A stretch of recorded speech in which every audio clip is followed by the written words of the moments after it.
much. I'm not sure I really need microphones. I'm no one for my loud voice, but anyway. I've been asked to speak about fracking and TTIP together, so I'm going to roughly split my time between those two things. And it's a really good day to be having this meeting, because at lunchtime I was at a protest outside the British Gas annual general meeting organised by the Fuel Poverty Action Network. And it was actually a very inspiring protest. It always helps when you make lots of noise, and they had as a sort of general symbol, they had pots and pans and were beating them very loudly when they wanted to send a message to all the people inside, so that was quite fun. But I actually thought one of the messages that was really powerful, and there were some really great placards at this meeting, but one of them was carried by a lady who I'm sure wouldn't remind me calling her looking quite grandmotherly, and her placard simply read, "Stop fracking for my grandchildren." And that's really telling when you look at a recent British Medical Journal editorial article. And there's been a lot of claims about the safety or not of fracking and counterclaims. But we're going here to the doctors, to people who don't have any particular political position in this race. And what that editorial said was, anyone who claims that fracking is safe is not basing that claim on evidence. Now that's the British Medical Journal, peer-reviewed journal, the editorial saying that. And I think even more disturbingly, when you actually look at the detail in the sort of very dry medical language, they say that there is evidence of impacts of adverse birth outcomes for women living near fracking wells. Now that is one of the important driving forces behind the anti-fracking campaign in Britain, and I've been at Balcombe, I've been at Barton Moss, and I've known how passionately people feel about defending the earth and not having fracking in Britain. But it's actually a much broader issue than the local environmental impacts. And those local environmental impacts are divided into two groups. The first group of which is simply the fact that we know that fracking requires large numbers of lorry movements and requires uses of massive amount of water. Now, even if they somehow or other do it perfectly and never have a spill and never have an accident, that's one of the realities of fracking. And if you look at pictures of what fracking looks like in America, what you see is an utterly industrialised landscape. Now, America has, of course, large tranches of land where practically nobody lives, and there's the real, you can just write off large tranches of land. That's not something we have, or I hope would very much want to do in Britain. And then, of course, there's the risk factors. There's the risks to human health, and there's the risks to damage to our environment. And one of the things in my background is an agricultural science degree, so I can get quite geeky and quite excited about aquifers, underground water supplies. They're absolutely crucial to much of our farming, much of our water supplies. And the fact is, once you've contaminated an aquifer, it's gone. It's very bad if you spill oil, spill chemicals into an ocean or a river, but at some point you, with help from nature and the sun and the wind and everything else, can more or less clean it up. If you contaminate an aquifer, it's gone for good. So that's one of the environmental arguments against fracking in Britain. But what's probably, in a way, an even more important argument, because it ties to some of the big issues of our age, is the fact that we know that we have to leave at least 50% of our known fossil fuel reserves around the globe in the ground if we're going to avoid catastrophic climate change. Now, you don't have to believe me or the Green Party when we say that. That's figures from the International Energy Agency, not usually known as radical greenies. And there's something, possibly one of the greatest financial threats, possibly even more immediate and pressing than the many environmental threats we face. There's a financial threat from something that's known as the carbon bubble. Because if you actually look at the valuations of our stock markets, the valuations of our pensions, the valuations of the whole underpinning of our financial system, they're based on valuations of companies, overwhelmingly the oil and gas and mining companies, that assumes that all of the reserves they know about, that they have access to, that they're going to access. That's the valuation of their shares is based on that. But we go back to the IEA and the fact that we have to leave at least 50% of those known fossil fuel reserves in the ground. And that makes the financial underpinnings of our whole financial system look even more fragile, and goodness knows we know it's fragile enough already with the banks and the financial sector. So that's two of the areas of arguments against fracking. The third one is possibly what you might call the social argument, because the fact is, as we were discussing at lunchtime today in the protest about fuel poverty, is that there's a huge problem with fuel poverty in Britain. We have huge numbers of households who simply can't pay their bills. And this isn't, despite what you might hear, a function of those terrible green levies. You'll have heard you've seen lots of tabloid headlines about those terrible green levies. What you'll actually find when you get down to about paragraph 16 or so of the more honest end of those green levy stories, is they'll actually admit, because practically no one actually gets to paragraph 16, they'll admit that 90% of the rise in energy prices that we've seen in the past decade is as a result of the rising price of gas.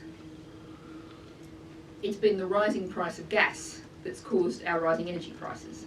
And the other side of this is actually, if you look at Britain's energy prices, they're not particularly high by European standards. It varies a bit. We're somewhere around about the European average. But what we have is incredibly poor housing stock. We have the worst quality housing stock in Western Europe. And £1 in 4 that we spend heating our homes is actually wasted. It goes straight up through an uninsulated ceiling, through a drafty door or window, is simply wasted. And so we have a fuel poverty problem, but the real foundation of that fuel poverty problem is actually our poor housing stock. And so when we start to talk about energy policy, energy conservation is really where we need to start. But to come back to the fracking, as I said, the rise in energy prices we've seen comes from the rising price of gas. And if we lock ourselves into George Osborne's dash for gas that we so often hear about, then what we're actually doing is locking ourselves into a high cost and volatile energy future. And an energy future that is, of course, dependent on the big energy companies, the big oil and gas companies, to get and set the price for our energy. Now, the International Energy Agency, again, remember those radical greenies, they predict that the price of gas will rise by 40% by 2020. So if we commit our energy supplies, our electricity supplies to gas, we're locking ourselves into a rising price and also a very volatile price, because that's their prediction. But we all know that oil and gas prices bobble all over the place and quite often rise unexpectedly. The sort of big leap in oil prices that we've seen in the past decade was barely predicted by anybody. And so if we're going to have affordable homes in affordable heating and energy in our homes in future, gas is not the way to go. The way to go is renewable energy, which is probably what you expect me to say. But the thing about renewable energy, and it's worth thinking about this for a second, is think about what the fuel is. The fuel for renewable energy is the wind, the sun, and the tides. And they have an entirely, utterly predictable price, which is nothing. Sure, you've got to build the machines, the technology to harness them, but once you've got those machines, that technology, you actually have an entirely predictable system that you know what's happening. And there's something else that's very exciting about that renewable energy that Germany in particular has done a great job of taking advantage of. In Germany, 50% of renewable energy resources, which are a very significant part of their energy system, 50% are owned by the community. Sometimes that might mean the local farmer, sometimes that means the community getting together as a cooperative and deciding they want to put a wind farm on the hill.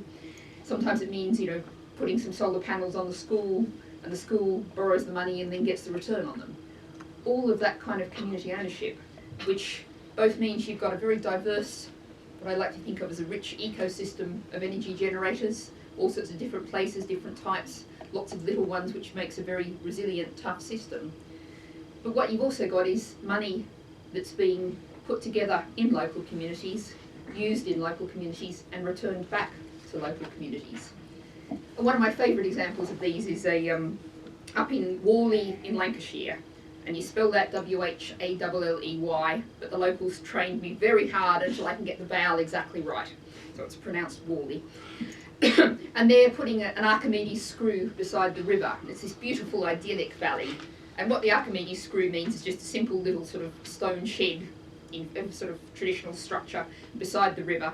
And they're putting it right where the Cistercian monks put a weir in the 13th century, showing that they knew about harnessing energy pretty well just about as well as we do in some ways. But this is a community-owned project. They've fought for 3 years, worked really hard. They've raised about 350k and they're going to borrow the equal amount. And that's money from the community. People in the community who put their own money in are going to get 5 or 6% return, which is not to be sneezed at these days. And they're passionate about their energy generation. It's theirs. And I read a wonderful account actually in one of the tabloid papers, oddly enough, of a similar community that has already got one of these installed. And something went wrong and it stopped working at 4 o'clock in the morning. And there was half a dozen people down there in pyjamas and wellies trying to sort it out. And you think about the contrast between that lovely Archimedes screw of the community energy and the horrors or potential horrors of a fracking well. And really ask yourself the question, which way do we want to go? And I think the answer is pretty clear and pretty obvious. Which brings me to the second part of this, which is TTIP, which is I think going to be a bit shorter. I think so I ran over a bit on that time. I tend to try not to talk about TTIP because the fact is, sadly, there's been very little discussion about the proposed EU-US free trade deal in the mainstream media, if you reach with the general public. So I really would urge you, whenever you're talking, try not to fall into the acronym trap. And although it's a mouthful, talk about the proposed EU-US free trade deal, because it's really important people know about this and understand this, and we need to demystify it as much as we possibly can. Because what this is really is a deal that potentially hands massively more power to big multinational corporations. And the kind of example I use, and I use this example on the Daily Politics show, was, and it's very simple and it's easy for people to understand. In the US, because their industrial farming is so absolutely dreadful, basically most chicken carcasses before they're sold are washed in bleach, because that's the only way you can get the bacterial load down enough to be kind of at healthy food levels. Now, happily, in the EU, that's illegal. But the kind of change that could be forced on us by this proposed free trade deal is what's called, in a nice, fluffy sounding word, harmonisation of regulations. And deconstruct that term, harmonisation of regulations, it means our hard-won standards for food, our hard-won standards for environmental treatment of our land, our environment, our hard-won standards for workers' rights, all risk being undercut and dragged down to US-type levels. And that's harmonisation. And the other important aspect of the proposed free trade deal is something, again, it's not no accident a lot of this disappears into some really incomprehensible, almost unpronounceable acronyms. It's the Investor State Dispute Settlement Procedure, ISDS. And what I use to try and put this in common language is to basically say companies can sue states if they don't like the rules they're making. And this is where we get to the issue of fracking directly and tie the two elements of my speech together. And the fact is that we actually see a case of how a free trade deal is being used to try and force fracking, or at least punish a government which has put a moratorium on fracking. And this is in the Canadian state of Quebec, which, despite Canada's dreadful race for extreme energy in other places, Quebec has put a moratorium on fracking. And using NAFTA, the North American free trade deal, the American-based Lone Pine Resources is suing the Quebec government for $250 million on the basis that they're being stopped doing whatever it is that they want to do in a sovereign state. And that's the kind of thing that the threat that the US-EU free trade deal presents to us. There's another example outside fracking that, if anyone's still wondering, my accent also comes from Australia. So this is an Australian example. In Australia, the Australian government is being sued because you might know that they introduced a rule forcing plain packaging for cigarettes in an attempt to discourage the attractiveness of cigarettes, particularly to young people. And as a result of a free trade deal with Hong Kong, Australia is being sued over the cost to tobacco companies. So tobacco companies are suing Australia and saying you shouldn't be making rules to try to protect your own citizens. So that is the EU-US free trade deal. It's an extremely bad idea, an extremely dangerous idea. And I come back to, I mentioned I was talking about this on the Daily Politics, the BBC's lunchtime politics show. And on that show was Vince Cable, among others. I had the three largest parties, peak reps for the three largest parties, but Vince Cable was the best known one, were there. And it's quite an interesting video if you get the chance to see it on YouTube, etc., because they tried very hard to patronise me as this strange radical who, just doesn't know what's best for the people. And they know what's best for the people. And Vince Cable actually says, I've got to get this exact quote written down, but he says something along the lines of, because one of the other things about this is all happening in secret. Even members of the European Parliament aren't allowed to know the terms of this. And I was attacking that. And Vince Cable said, well, of course, that's the only way you can do things like this. Because otherwise there's scaremongers like you running around talking about things like, chicken carcasses, and we'll just negotiate it and then tell the people what to do.